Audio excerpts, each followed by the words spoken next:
First of all, I want to thank you for coming at just really a short notice, and we appreciate the fact that you're here. We did want to make some comments on the story that broke after the vote took place with the Tulsa Fair Board yesterday. I want to acknowledge, as Edwin has already done, so back last month, the National Council felt that it was a good move for us to seek a working relationship with the Expo Square people, as well as the Tulsa County, and with the Fair Board as well. I was honored on the 17th day of last month to sign into law the Tribal Resolution 12-152 that authorized me to execute a naming rights and sponsorship agreement with the Tulsa County Public Facilities Authority regarding the naming rights of the Expo Center at Tulsa State Fairgrounds.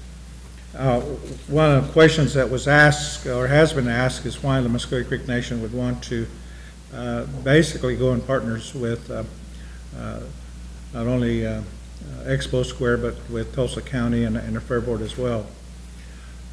When we came in as administration, we felt important that we establish relationships and good working relationships by collaborations, and we feel like this fit what we were wanting to do. As many of you know, as Muscogee Creek people, our beginning here in the new lands here in Oklahoma was along the banks of the Arkansas.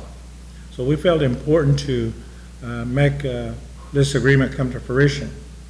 Back in late January and early February, we were notified that there may be an interest at some point that the Fair Board as well as Expo Square may have some possibilities. And with that in mind, we worked with Ron Schatz and also Mr. Andrews throughout the summer about the possibility of what we're talking about today coming to fruition. It is important that the Muscogee Creek Nation has the ability to work with other communities.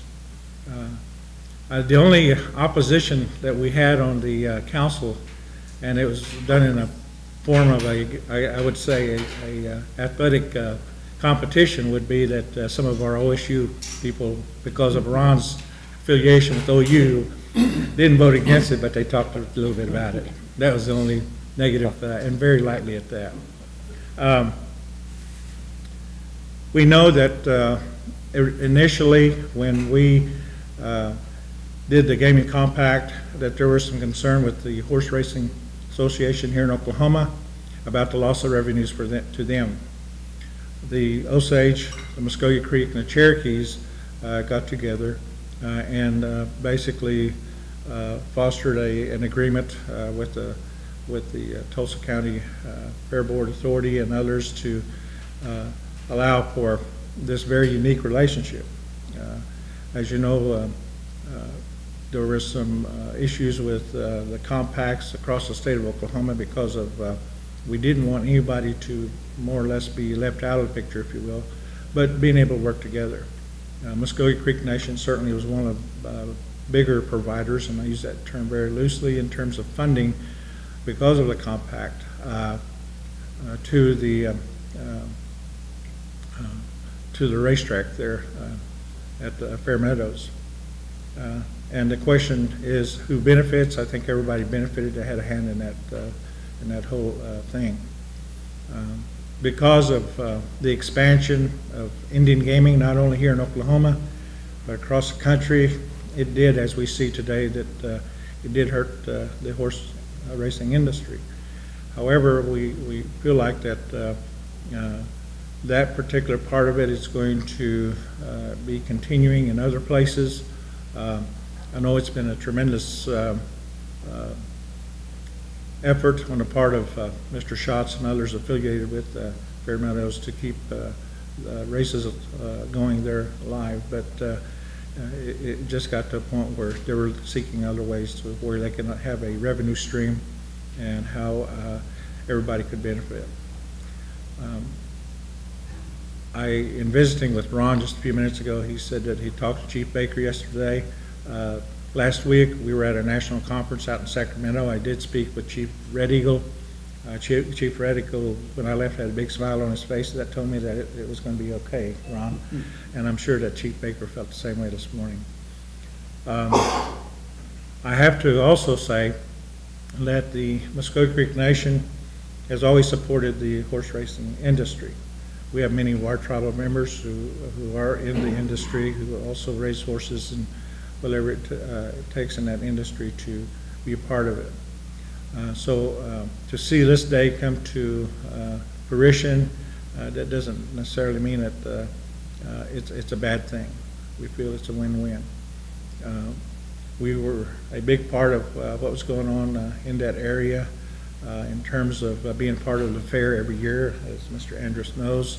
This year we probably had more of a presence at the fair, and I'm proud to share with you that the Muscogee Creek Nation was the only tribe or tribal nation that was part of the fair, and that will continue. We make that commitment to Mr. Andrus and others. We see it as a win-win.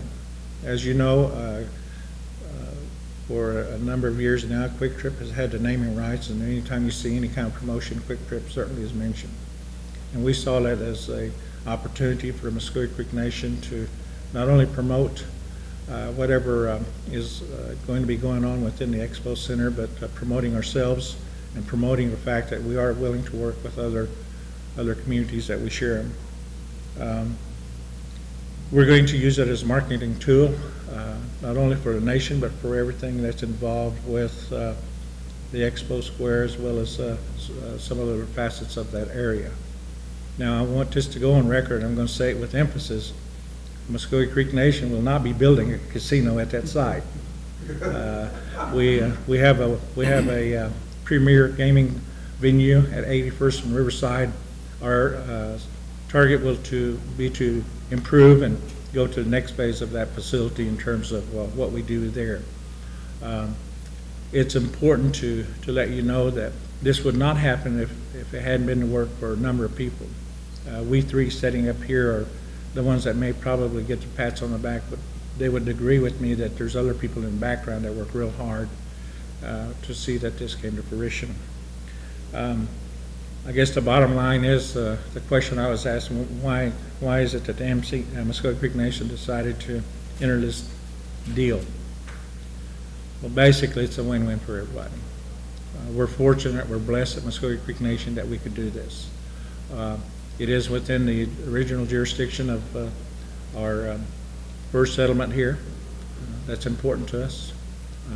It also allows for us to use it as a blueprint, not only for Muscogee Creek Nation, but other tribal nations throughout the country, that we can do things in a way that is win-win for all that have a part in this. It's a good fit. We can look back on times, anyone who was around Expo Square in the 1990s probably thought as I did, since I go back to '79 with Expo Square, and it's near and dear to my heart and always will be, that I didn't know what was going to happen to it. But then because of the wisdom of Tulsa County voters and the funding from 4 to Fix 2 and Vision 2025, what was a declining 240 acres, except for that grand, what is now referred to as a Quick Trip Center, except for that one grand building built in 1966, everything was really becoming less and less proud every year. And then we became a construction zone from 2000 to 2008. In fact, I got the keys to the last finished building 3 days before the 2008 fair. And we have decided at that point that we wanted to look for partners that represented excellence, honesty, integrity, and good fortune for all of Tulsa. And we have partnerships currently with Ford and with Coca-Cola and with Quick Trip.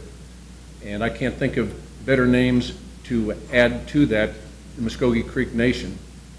I know that Chief Tiger made it very clear early in the conversations that they represent economic development wherever it might be found in this area.